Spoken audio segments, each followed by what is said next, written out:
শিশুদের ভারী school bag বহন করতে দেয়া যাবে না, হাইকোর্টের রায়। শিশু শিক্ষার্থী ও অভিভাবকদের স্বস্তি।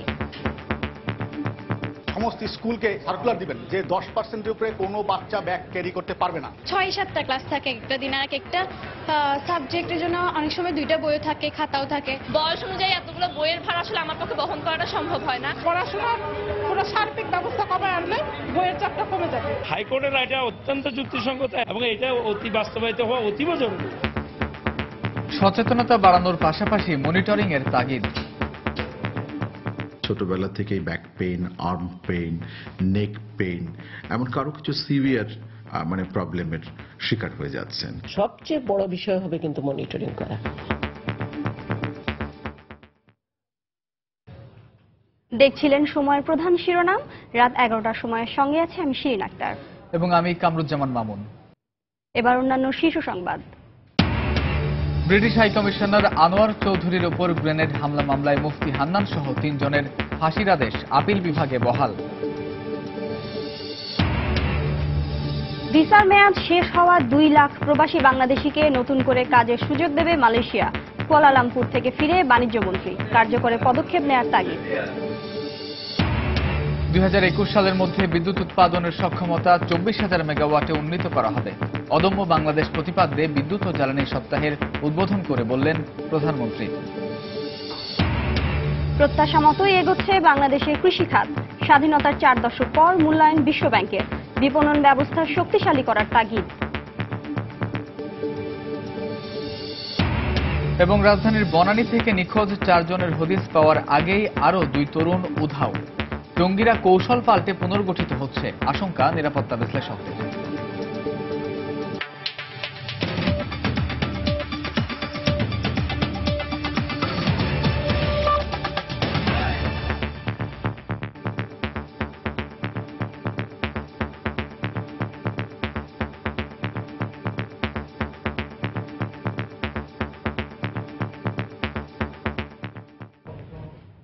শিশুদের শরীরের ওজনের 10% বেশি ভারী স্কুল ব্যাগ বহন করানো যাবে না বলে রায় দিয়েছেন হাইকোর্ট।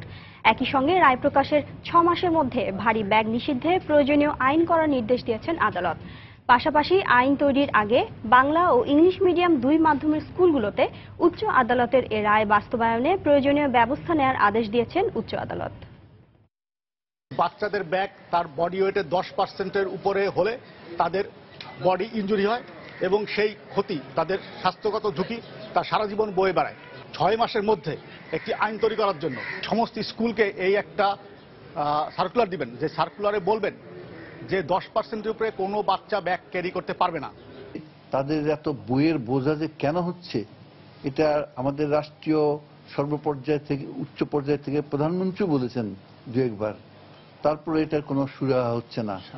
এবং শুধুমাত্র স্কুলেই শিক্ষাদানটা সীমিত রাখা যায়, কোচিং টোচিং এগুলো সব বন্ধ কিভাবে করা যায়, এই ব্যাপারে আমাদের সবাইকে ঐক্যবদ্ধ হতে হবে। উচ্চ আদালতের নির্দেশনায় স্বস্তি ফিরেছে শিশু শিক্ষার্থীদের পাশাপাশি তাদের অভিভাবকদের মাঝেও। এ ধরনের অতিরিক্ত ব্যাগ বহন করার কারণে শিশুরা মারাত্মক সব শারীরিক সমস্যায় ভুগছে বলে জানিয়েছেন শিশু বিশেষজ্ঞরা। আর শিক্ষাবিদদের মতে আদালতের নির্দেশনা বাস্তবায়নে প্রয়োজন যথাযথ নজরদারির। 6-7টা ক্লাস থাকে একটা দিন, আর একটা সাবজেক্টের জন্য অনেক সময় 2টা বইও থাকে, খাতাও থাকে।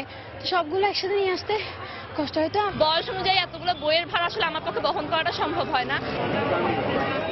স্কুল ব্যাগ নয় যেন এক একটি বোঝা, যা দিনের পর দিন বহন করে চলেছে কোমলমতি শিক্ষার্থীরা।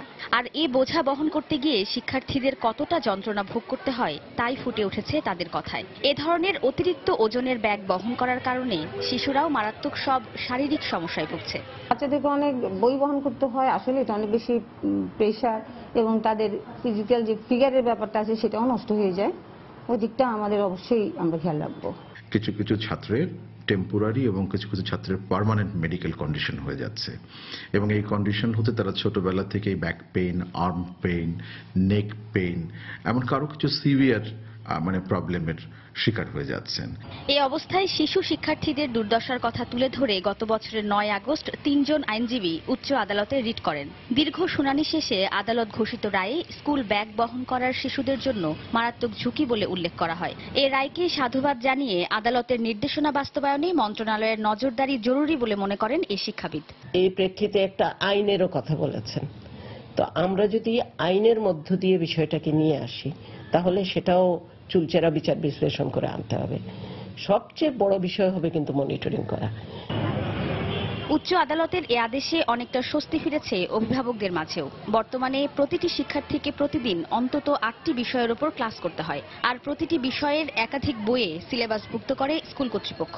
উপরের লেভেল থেকেই কমায় আনতে হবে, যে পড়াশোনার পুরো সার্বিক ব্যবস্থা কমায় আনলে বইয়ের চাপটা কমে যাবে। দুদিন পরে হলো যে মহামান্য হাইকোর্ট যে রায় দিয়েছে, এটা আমরা অন্তত এটা সানন্দে গ্রহণ করি এবং এটা অতি বাস্তবায়িত হওয়া অতীব জরুরি।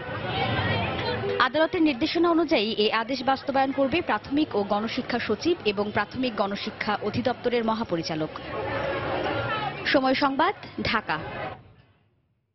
সাবেক ব্রিটিশ হাইকমিশনার আনোয়ার চৌধুরীর ওপর গ্রেনেড হামলা মামলায় হরকাতুল জিহাদ নেতা মুফতি হান্নান সহ 3 জনের মৃত্যুদণ্ড বহাল রেখেছেন আপিল বিভাগ। তবে আপিল না করায় অপর 2 আসামির যাবজ্জীবন কারাদণ্ডাদেশও বহাল রয়েছে বলে জানিয়েছেন আইনজীবীরা। আসামিদের আপিল খারিজ করে দিয়ে প্রধান বিচারপতির নেতৃত্বে 4 সদস্যের বেঞ্চ এ রায় দেন। অ্যাটর্নি জেনারেল জানিয়েছেন, পূর্ণাঙ্গ রায় প্রকাশের পর জেল কোড অনুযায়ী মৃত্যুদণ্ড কার্যকর করা যাবে। 2004 সালে সিলেটে হযরত শাহজালাল রহমতুল্লাহ আলাইহির মাজার জিয়ারতের সময় সাবেক ব্রিটিশ হাইকমিশনার আনোয়ার চৌধুরীর ওপর গ্রেনেড হামলা হয়। এই হামলায় আনোয়ার চৌধুরী মারাত্মক আহত হলেও নিহত হন 2 পুলিশ সহ 3 জন। এ ঘটনায় দায়ের হওয়া মামলায় জঙ্গি সংগঠন হরকাতুল জিহাদ নেতা মুফতি হান্নান সহ 3 জনকে মৃত্যুদণ্ড ও 2 জনকে যাবজ্জীবন কারাদণ্ড দেন বিচারিক আদালত। এই রায়ের বিরুদ্ধে আসামিরা আপিল করলে গত বছর তা খারিজ করে দেন হাইকোর্ট। এই রায়ের বিরুদ্ধেও সুপ্রিম কোর্টে আপিল করেন জঙ্গি নেতা মুফতি হান্নান সহ মৃত্যুদণ্ডপ্রাপ্ত 3 আসামি। বৃহস্পতিবার সর্বোচ্চ আদালতও তাদের দণ্ড বহাল রাখেন। মুফতি হান্নান, শরীফুল ইসলাম বিপুল আর দেলোয়ার হোসেন রিপন, এই 3 জনকে মৃত্যুদণ্ডিত করা হয়েছিল এবং এই 3 জনের যে ফাঁসির আদেশ দেওয়া হয়েছে নিম্ন আদালত এবং হাইকোর্ট বিভাগে, সেটাকে বহাল রেখেছেন। তিনি জানান, রায় প্রকাশের পর আসামিরা রিভিউ না চাইলে জেল কোড অনুযায়ী মুফতি হান্নান সহ 3 জনের ফাঁসি কার্যকর করা যাবে। যদিও হান্নানের আইনজীবী রায়ের বিরুদ্ধে রিভিউ করার কথা জানিয়েছেন। তারা যদি রিভিউ করতে চায় তারা রিভিউ করবে, আর যদি রিভিউ না করে তো সেই ক্ষেত্রে এই তাদেরকে ডেথ ওয়ারেন্ট ইস্যু হওয়ার পরে 7 দিন এবং 21 দিন এর মাঝখানের সময়ে তাদের মৃত্যুদণ্ড যে কোনো সময় কার্যকর করা হবে। ইতিপূর্বে আমি আলাপ করে যতটুকু আভাস পেয়েছি তারা রিভিউ করবে। এদিকে সর্বোচ্চ আদালতের রায়ে সন্তোষ প্রকাশ করে ফাঁসি দ্রুত কার্যকরের দাবি জানিয়েছেন গ্রেনেড হামলায় আহতরা। ঘটনার বিচার হওয়ায় আইনের শাসন বাংলাদেশে প্রতিষ্ঠিত হয়েছে। আমরা চাই এরকম অপরাধ অপকর্ম যারাই করুক তাদের বিচারের আওতায় এনে শাস্তি দেওয়া হোক। আইন অনুযায়ী পূর্ণাঙ্গ রায় প্রকাশের 1 মাসের মধ্যে রায়ের বিরুদ্ধে রিভিউ চাইতে পারবে আসামিপক্ষ। আফজাল হোসেন, সময় সংবাদ, ঢাকা। 2021 সালের মধ্যে দেশের প্রতিটি মানুষের ঘরে বিদ্যুৎ পৌঁছে দেওয়ার দৃঢ় অঙ্গীকার ব্যক্ত করে প্রধানমন্ত্রী শেখ হাসিনা বলেছেন, বর্তমানে 15,000 মেগাওয়াট বিদ্যুৎ উৎপাদনের সক্ষমতা রয়েছে বাংলাদেশের। সকালে রাজধানীর বসুন্ধরা ইন্টারন্যাশনাল কনভেনশন সিটিতে বিদ্যুৎ ও জ্বালানি সপ্তাহ উদ্বোধন করে একথা বলেন তিনি। এ সময় বিএনপি জামাত শাসনামলে বিদ্যুৎ ও জ্বালানি খাত অবহেলিত ছিল উল্লেখ করে প্রধানমন্ত্রী বলেন, দীর্ঘমেয়াদী পরিকল্পনা নিয়েই বিদ্যুৎ ও জ্বালানি খাতের উন্নয়নে কাজ করছে সরকার। অদম্য বাংলাদেশ প্রতিপাদ্যে প্রতি বছরের মতো এবারও শুরু হলো বিদ্যুৎ ও জ্বালানি সপ্তাহ 2016। সকালে রাজধানীর বসুন্ধরা কনভেনশন সিটিতে এর উদ্বোধন করেন প্রধানমন্ত্রী শেখ হাসিনা। শুভ উদ্বোধন ঘোষণা করছি। উদ্বোধনী পর্বের শুরুতে নীতি নির্ধারকরা দেশের বিদ্যুৎ ও জ্বালানি খাতের বিভিন্ন পরিকল্পনার কথা তুলে ধরেন।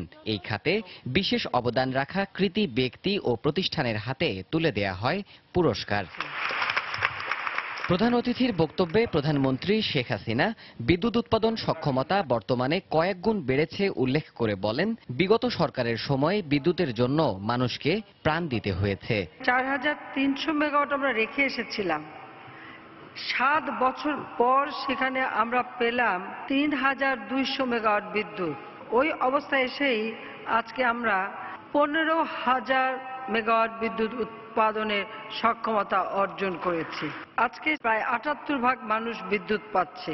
বিভিন্ন মেয়াদী পরিকল্পনায় সবার ঘরে বিদ্যুৎ পৌঁছে দিতে সরকার দৃঢ় প্রতিজ্ঞ বলেও জানান শেখ হাসিনা।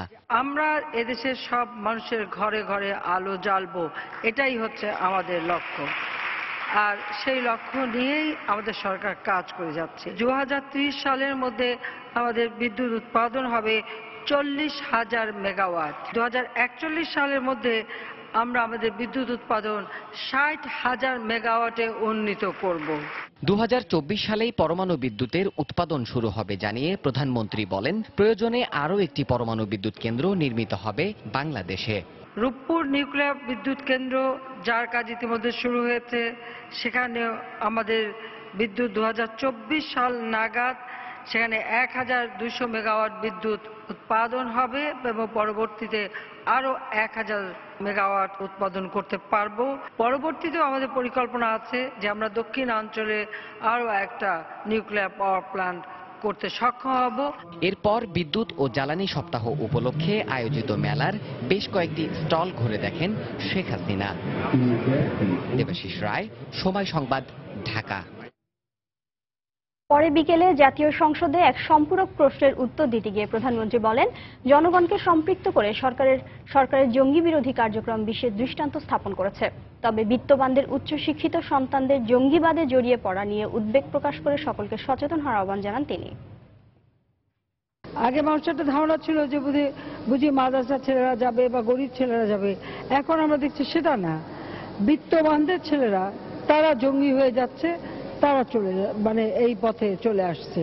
এটা সত্যি, এটা শুধু বাংলাদেশ বলে না, এটা কিন্তু সমগ্র বিশ্বব্যাপী একটা সমস্যা। কাজে আমরা আমাদের এখানে যথেষ্ট সচেতনতা সৃষ্টি করেছি এবং যেটা সবচেয়ে বড় কথা, এই যে জনগণকে সম্পৃক্ত করে আমরা যে এই জঙ্গিবাদ বিরোধী ভূমিকাটা নিতে পারছি, এটা কিন্তু বিশ্বে অন্য কোনো দেশ পায়নি, বাংলাদেশেই আমরা পেয়েছি। এটাই হচ্ছে আমাদের, এবং আমাদের মিডিয়াগুলিও যাতে এই জঙ্গিবাদের বিরুদ্ধে তারা বক্তব্য রাখেন, ভূমিকা রাখেন, সে ব্যাপারে সচেতনতা সৃষ্টি করেছি। রাত 11টার সময় আরো থাকছে। সিটি নির্বাচনকে ঘিরে পুরো নারায়ণগঞ্জ চষে বেড়াচ্ছেন আওয়ামী লীগ ও বিএনপির মেয়র প্রার্থী। প্রস্তুত নির্বাচন কমিশনও।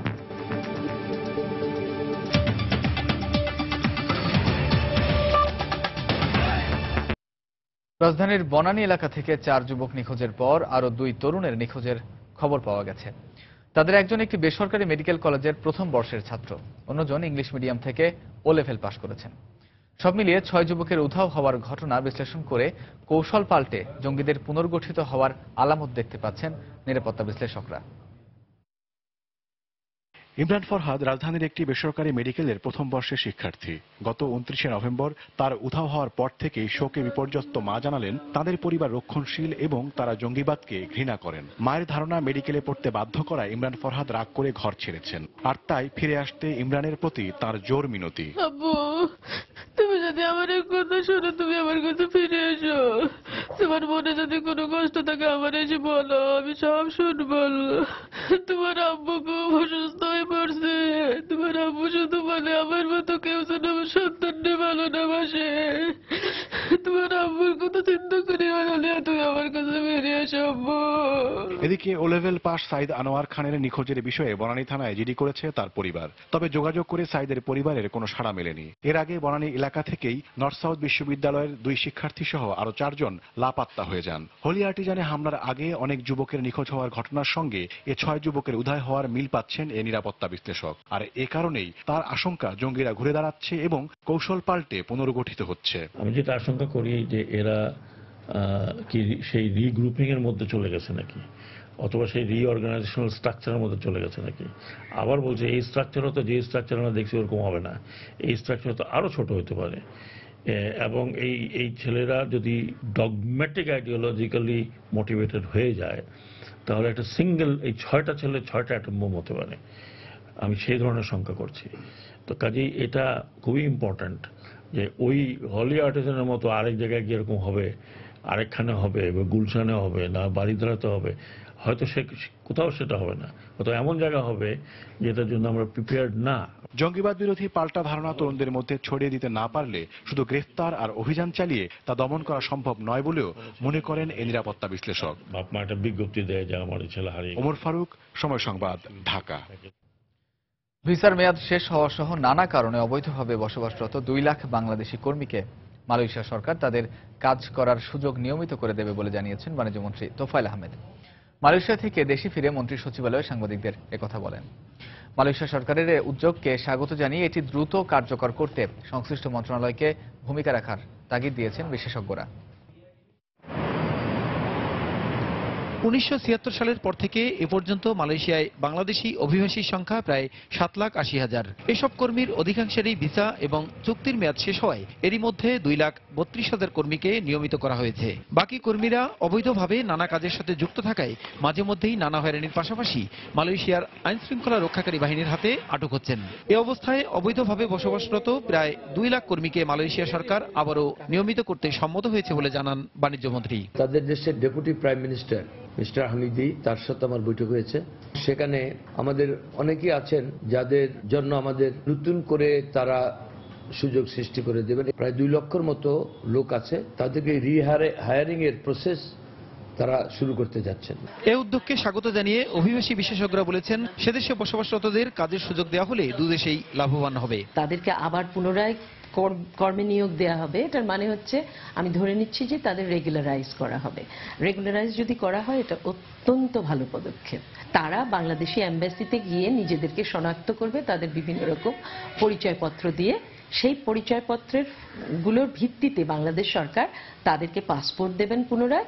সেই পাসপোর্টের ভিত্তিতে তারা আবার ওই দেশে নতুন করে তাদের ওয়ার্ক পারমিট এন্ট্রি হবে।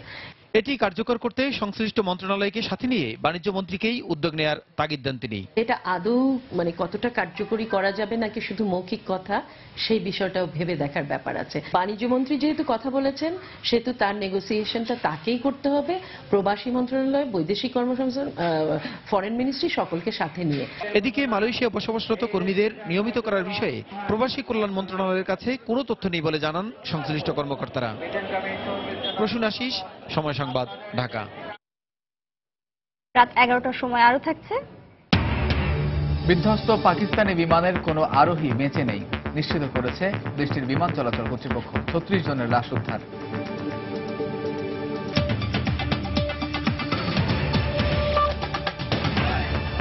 আরএফএল ওয়াটার পাম্প, পানি দেবে টেনশন নয়।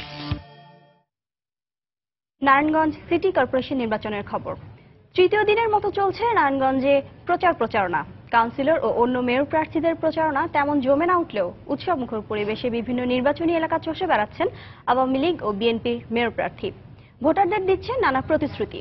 এদিকে নির্বাচনী এলাকা পরিদর্শনে এসে নির্বাচন কমিশনার জাবেদ আলী জানিয়েছেন, সুষ্ঠু নির্বাচন সম্পন্ন করতে সব ব্যবস্থা নেওয়া হবে। বুধবার সকাল 9টায় সিদ্ধিরগঞ্জে অবস্থিত নগরীর 7 নম্বর ওয়ার্ডে গণসংযোগ করেন আওয়ামী লীগের মেয়র প্রার্থী সেলিনা হায়াত আইভী। এ সময় তিনি কদমতলীর পশ্চিমপাড়া, ফকিরপাড়া ও কলেজপাড়া সহ বিভিন্ন এলাকার মানুষের সঙ্গে কথা বলেন। সময় বাড়ার সঙ্গে সঙ্গে আইভীর প্রচারণায় নেতাকর্মী ছাড়াও সাধারণ মানুষের সমাগম বাড়তে থাকে। অনেক ভোটারই তাকে ফুল দিয়ে শুভেচ্ছা জানান। এ সময় তিনি পুনরায় নির্বাচিত হতে পারলে নারায়ণগঞ্জের উন্নয়নের অসমাপ্ত কাজ সমাপ্ত করার পাশাপাশি পরিবেশ বান্ধব শহর গড়ার প্রতিশ্রুতি দেন। খাল পুকুরকে সংরক্ষণ করা, খেলার মাঠকে আরো বাড়ানো, সাংস্কৃতিক বলয়কে প্রাধান্য দিয়ে এবং খেলাধুলাকে প্রাধান্য দিয়ে আমি কাজ করতে চাই। ন্যায়ের জন্য, অন্যায়ের প্রতিবাদ করার জন্য এবং উন্নয়নের সাথে সর্বোপরি আমি এমন কোনো 27টা ওয়ার্ড নাই যেখানে আমি কাজে হাত না দিয়েছি। এই কাজগুলিকে চলমান রাখার জন্য আমি মনে করি এই মুহূর্তে নৌকায় ভোট দেওয়াটাই বুদ্ধিমানের কাজ এবং নারায়ণগঞ্জবাসী সেই কাজটিই করবে। এদিকে একই সময় নগরীর চাষাড়া মোড়ের বিভিন্ন জায়গায় গণসংযোগ চালান বিএনপির মেয়র প্রার্থী সাখাওয়াত হোসেন খান। এ সময় তার সঙ্গে জেলা ও মহানগরীর নেতাকর্মী ছাড়াও সাধারণ ভোটারদের দেখা যায়। তিনি সে সময় ব্যবসায়ীদের সঙ্গে কুশল বিনিময় করেন। নগরবাসী এবার পরিবর্তনের পক্ষে রায় দেবে বলে প্রত্যাশা করেন বিএনপির মেয়র প্রার্থী। একটা পরিবর্তনের বিষয় আমরা লক্ষ্য করছি। করছি। মানুষ সবাই আমাকে খুব সহজভাবে গ্রহণ করছে। মানুষের যে অধিকার সেটাই আমরা চাচ্ছি। আমরা আশা করব যে নারায়ণগঞ্জের মানুষ একটি উৎসব মুখর পরিবেশে এবং বিনা বাধায় তারা ভোট দিবে তাদের পছন্দের সেই প্রার্থীকে। এদিকে নির্বাচনী এলাকা নারায়ণগঞ্জে 2 দিনের সফরে এসে সকালে কয়েকটি ভোট কেন্দ্র পরিদর্শন করেন নির্বাচন কমিশনার জাবেদ আলী। এ সময় ভোটারদের সুষ্ঠুভাবে নির্বাচনে অংশ নিতে সব ব্যবস্থা নেওয়ার কথা জানান নির্বাচন কমিশনার। আমাদের শুধুমাত্র কেন্দ্রেই আইন শৃঙ্খলা বাহিনী থাকবে না, কেন্দ্রের বাইরেও আইন শৃঙ্খলা বাহিনী বিভিন্নভাবে ঘোরাঘুরি করবে। আচরণবিধি সকলের জন্য সমান। সুষ্ঠুভাবে নির্বাচন হওয়ার জন্য যে যে উপাদানের প্রয়োজন আমরা ভিতর থেকে এবং বাহির থেকে নিজেদের মাধ্যমে বা গোয়েন্দার মাধ্যমে আমরা সার্বক্ষণিক এই বিষয়টার উপরে নজর রাখছি। বৃহস্পতিবার মেয়র প্রার্থীদের সঙ্গে মতবিনিময় সভা করার কথা রয়েছে নির্বাচন কমিশনের। তাফসির বাবু, সময় সংবাদ, নারায়ণগঞ্জ। প্রধানমন্ত্রীর বিশেষ সহকারী মাহবুবুল হক শাকিলের ময়নাতদন্তে কোনো আঘাতের চিহ্ন পাওয়া যায়নি বলে জানিয়েছেন ঢাকা মেডিকেল কলেজ হাসপাতালের ফরেনসিক বিভাগের প্রধান। সকালে ঢাকা বিশ্ববিদ্যালয়ের কেন্দ্রীয় জামে মসজিদে তার প্রথম জানাজা হয়। পরে সন্ধ্যায় ময়মনসিংহে নিজ গ্রামে দাফন সম্পন্ন হয় মাহবুবুল হক শাকিলের। ঢাকা বিশ্ববিদ্যালয়ের কেন্দ্রীয় জামে মসজিদে বুধবার সকাল 11টায় প্রধানমন্ত্রী বিশেষ সহকারী মাহবুবুল হক শাকিলের প্রথম জানাজা অনুষ্ঠিত হয়। এতে আওয়ামী লীগের সাধারণ সম্পাদক ওবায়দুল কাদের, যুগ্ম সাধারণ সম্পাদক মাহবুব উল আলম হানিফ, জনপ্রশাসন মন্ত্রী সৈয়দ আশরাফুল ইসলাম, সংস্কৃতি মন্ত্রী আসাদুজ্জামান নূর সহ তার দীর্ঘদিনের সহকর্মীরা অংশ নেয়। পরে তার কফিনে শ্রদ্ধা নিবেদনের সময় আবেগঘন পরিবেশের সৃষ্টি হয়। তার অকাল মৃত্যুতে অনেকেই কান্নায় ভেঙে পড়েন। তিনি ছিলেন উদীয়মান আজকের প্রজন্মের এক সুপ্রিয় কবি, সাহিত্যিক, রাজনৈতিক কলামিস্ট। বর্তমান প্রজন্মের একজন প্রতিভাবান মানুষকে এই প্রজন্ম হারালো। শাকিল অত্যন্ত গভীর রাজনৈতিক দৃষ্টিকোণ থেকে প্রতিটি বিষয়ে পর্যালোচনা করতে সক্ষম ছিল এবং তার বিশ্লেষণ অনুযায়ী আমরা সিদ্ধান্তগুলো অনেক সময় গ্রহণ করেছি এবং তাতে করে আমরা ফলও লাভ করেছি। এর আগে ময়নাতদন্তের জন্য বারডেম হাসপাতালের হিমঘর থেকে সকালে ঢাকা মেডিকেল কলেজ হাসপাতালে নেওয়া হয় শাকিলের মরদেহ। ময়নাতদন্ত শেষে ঢাকা মেডিকেল কলেজ হাসপাতালের ফরেনসিক বিভাগের প্রধান ডাক্তার সোহেল মাহমুদ জানান, শাকিলের শরীরে আঘাতের কোনো চিহ্ন পাওয়া যায়নি। ভিসেরা পরীক্ষার জন্য নমুনা সংগ্রহ করা হয়েছে। শরীরে কোনো আঘাতের চিহ্ন পাইনি। মৃতদেহের বডি থেকে আমরা তার রক্ত নমুনা সংরক্ষণ করেছি, তারপরে আমরা তার হার্ট এবং ভিসেরা সংরক্ষণ করেছি। এই সব কিছু আমরা ইনভেস্টিগেশন ল্যাবে পাঠাবো। ল্যাবের কাছ থেকে যখন আমাদের কাছে রিপোর্ট আসবে, ওই রিপোর্ট পর্যালোচনা করে তখন আমরা ফাইনাল মতামত দিব। গত মঙ্গলবার রাজধানীর গুলশানে একটি জাপানি রেস্টুরেন্ট থেকে তার লাশ উদ্ধার করে পুলিশ। শাহরিয়ার জামান দ্বীপ, সময় সংবাদ, ঢাকা। টেকসই উন্নয়নে প্রত্যাশা মতোই এগিয়ে যাচ্ছে বাংলাদেশের কৃষি খাত। স্বাধীনতার 4 দশক পর বাংলাদেশের কৃষি অর্থনীতি নিয়ে এই মূল্যায়ন বিশ্বব্যাংকের।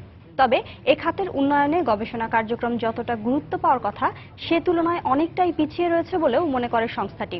আর মৎস্য বিজ্ঞানীদের মতে বর্তমান প্রেক্ষাপটে কৃষিতে খাদ্যশস্যের পাশাপাশি সবচেয়ে বেশি সম্ভাবনা রয়েছে মৎস্য খাতে। বিস্তারিত কামরুল হাসান সবুজের রিপোর্টে। ৪৫ বছর আগে খাদ্য ঘাটতি নিয়ে জন্ম হয়েছিল যে কৃষি প্রধান বাংলাদেশের, বর্তমানে খাদ্যে স্বয়ংসম্পূর্ণ লাল সবুজের সেই দেশ। বছর শেষে কিছুটা উদ্বৃত্ত থাকে 16 কোটি মানুষের প্রধান খাদ্যশস্য চালের উৎপাদন। খাদ্যের যোগান আর শিল্প সহায়ক উপাদান কিংবা কর্মসংস্থান সবকিছু মিলিয়ে যে পথে হাঁটার কথা ঠিক সে পথেই হাঁটছে বাংলাদেশের কৃষি। উন্নয়নের সাথে সাথে কৃষি খাতের শেয়ার উৎপাদনে কমে যায় এবং অন্যান্য অকৃষি খাতের উপর নির্ভরশীলতা অনেক বেড়ে যায়। তার মানে যে কৃষি খাতের গুরুত্ব কমে যাচ্ছে। একই প্রবণতা আমরা বাংলাদেশেও দেখতে পাচ্ছি। এখন বড় চ্যালেঞ্জটা হলো জমির উৎপাদনশীলতা বাড়ানো। কৃষি ভিত্তিক শিল্পে বিনিয়োগের জন্য যে প্রতিবন্ধকতাগুলি আছে সেগুলি আমাদেরকে অ্যাড্রেস করতে হবে। বিপণন ব্যবস্থাটা গুরুত্বপূর্ণ। তবে নদী ভাঙন, বসতি স্থাপন আর জলবায়ুর পরিবর্তন এসব কিছুর কারণে ক্রমেই চ্যালেঞ্জের মুখে পড়ছে খাদ্যশস্যের ফলন।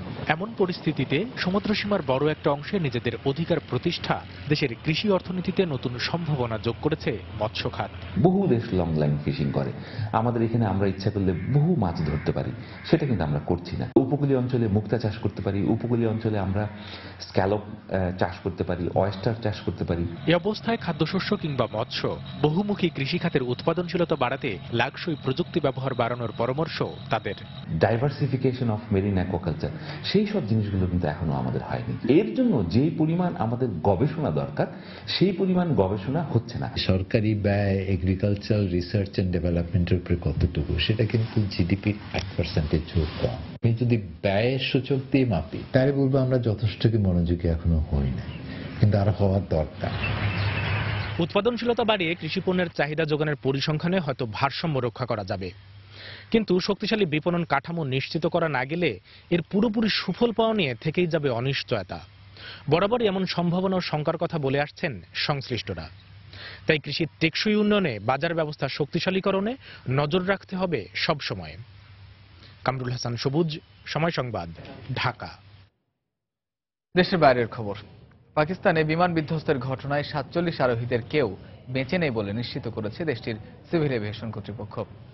এখন পর্যন্ত 36টি মরদেহ উদ্ধার করা হয়েছে বলেও জানায় তারা। বিধ্বস্ত বিমানটিতে 42 জন যাত্রী ও 5 জন ক্রু ছিল। যাত্রীদের মধ্যে 31 জন পুরুষ, 9 নারী ও 2 জন শিশু ছিল। এদের মধ্যে 3 জন বিদেশি নাগরিক। এছাড়া বিমানটিতে পাকিস্তানের গায়ক জুনায়েদ জামশেদ সহ তার পুরো পরিবার ছিল। সেনাবাহিনীর পক্ষ থেকে বলা হয়, বুধবার বিকেল 3:30টার দিকে অভ্যন্তরীণ রুটে PK-661 ফ্লাইটের একটি বিমান চিত্রাল থেকে ইসলামাবাদের উদ্দেশ্যে ছেড়ে যায়। এর কিছুক্ষণ পর নিয়ন্ত্রণ কক্ষের সাথে বিমানটির সংযোগ বিচ্ছিন্ন হয়ে যায়। পরে অ্যাবোটাবাদের কাছে হাভেলিয়ানের পাহাড়ি এলাকায় বিমানটি বিধ্বস্ত হয়। সেখানকার এক কর্মকর্তা জানান, বিমানটি বিধ্বস্তের পর আগুন লেগে যাওয়ায় লাশগুলো শনাক্ত করতে কষ্ট হচ্ছে।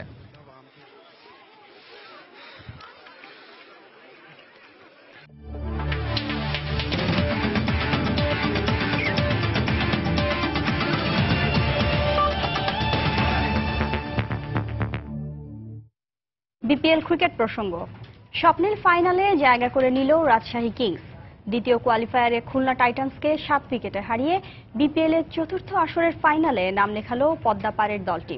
আগে ব্যাট করে 9 উইকেটে 125 রানের স্বল্প সংগ্রহ পায় খুলনা টাইটান্স। জবাবে 4 বল হাতে রেখে 7 উইকেট হারিয়েই দারুণ জয় তুলে নেয় রাজশাহী। শুক্রবার ঢাকা ডায়নামাইটসের বিপক্ষে শিরোপা নির্ধারণী ম্যাচে লড়বে রাজশাহী কিংস। মিরপুরে টস জিতে ব্যাট করতে নেমে শুরুতেই ধাক্কা খায় খুলনা। দলীয় 12 রানে আউট হন 2 ওপেনার আব্দুল মজিদ ও হাসানুজ্জামান। বেশিক্ষণ টেকেনি শুভাগত হোমো। নিকোলাস পুরান ও অধিনায়ক মাহমুদুল্লাহ রিয়াদ হাল ধরার চেষ্টা করেন, তবে পুরান ব্যক্তিগত 22 রানে আউট হলে দলের বিপক্ষে হাল ধরতে পারেনি মাহমুদুল্লাহ। তিনি 22 রান করে ফেরেন। শেষের দিকে আরিফুলের 32 রানের ওপর ভর করে 125 রানের পুঁজি পায় খুলনা টাইটান্স। জবাবে ব্যাট করতে নেমে সুবিধা করতে পারেনি রাজশাহীও। দলীয় 34 রানে আউট হন 2 ওপেনার মুমিনুল ও সোহান। এরপর প্রাথমিক বিপদ সামাল দেন তরুণ আফিফ হোসেন। তিনি 26 রানে আউট হলে সাব্বির রহমান ও ফ্র্যাঙ্কলিনের ব্যাটে চড়ে বাকি পথটুকু পাড়ি দেয় কিংসরা। শেষ পর্যন্ত সাব্বিরের অপরাজিত 43 ও জেমস ফ্র্যাঙ্কলিনের 30 রানে 4 বল বাকি থাকতে দারুণ জয় নিয়ে মাঠ ছাড়েন রাজশাহী কিংস। রাত 11টার সময় পর্যায়ে শীর্ষ সংবাদগুলো জানিয়ে দিচ্ছি আরেকবার। শিশুদের ভারী স্কুল ব্যাগ বহন করতে দেয়া যাবে না। হাইকোর্টের রায়, শিশু শিক্ষার্থী ও অভিভাবকদের স্বস্তি। সচেতনতা বাড়ানোর পাশাপাশি মনিটরিংয়ের তাগিদ। ব্রিটিশ হাইকমিশনার আনোয়ার চৌধুরীর উপর গ্রেনেড হামলা মামলায় মুফতি হান্নান সহ 3 জনের ফাঁসির আদেশ আপিল বিভাগে বহাল। 2021 সালের মধ্যে বিদ্যুৎ উৎপাদনের সক্ষমতা 24,000 মেগাওয়াটে উন্নীত করা হবে। অদম্য বাংলাদেশ প্রতিপাদ্যে বিদ্যুৎ ও জ্বালানি সপ্তাহের উদ্বোধন করে বললেন প্রধানমন্ত্রী। ভিসার মেয়াদ শেষ হওয়া 2 লাখ প্রবাসী বাংলাদেশিকে নতুন করে কাজের সুযোগ দেবে মালয়েশিয়া। কুয়ালালামপুর থেকে ফিরে বাণিজ্য মন্ত্রী। কার্যকরে পদক্ষেপ নেয়ার তাগিদ। এবং রাজশাহীর বনানী থেকে নিখোঁজ 4 জনের হদিস পাওয়ার আগেই আরো 2 তরুণও উধাও। জঙ্গিরা কৌশল পাল্টে পুনর্গঠিত হচ্ছে, আশঙ্কা নিরাপত্তা বিশ্লেষকদের। এই ছিল রাত 11টার সময়। যে কোনো খবর পেতে ভিজিট করুন সময়নিউজ.টিভি আর সঙ্গে থাকুন সময়ের।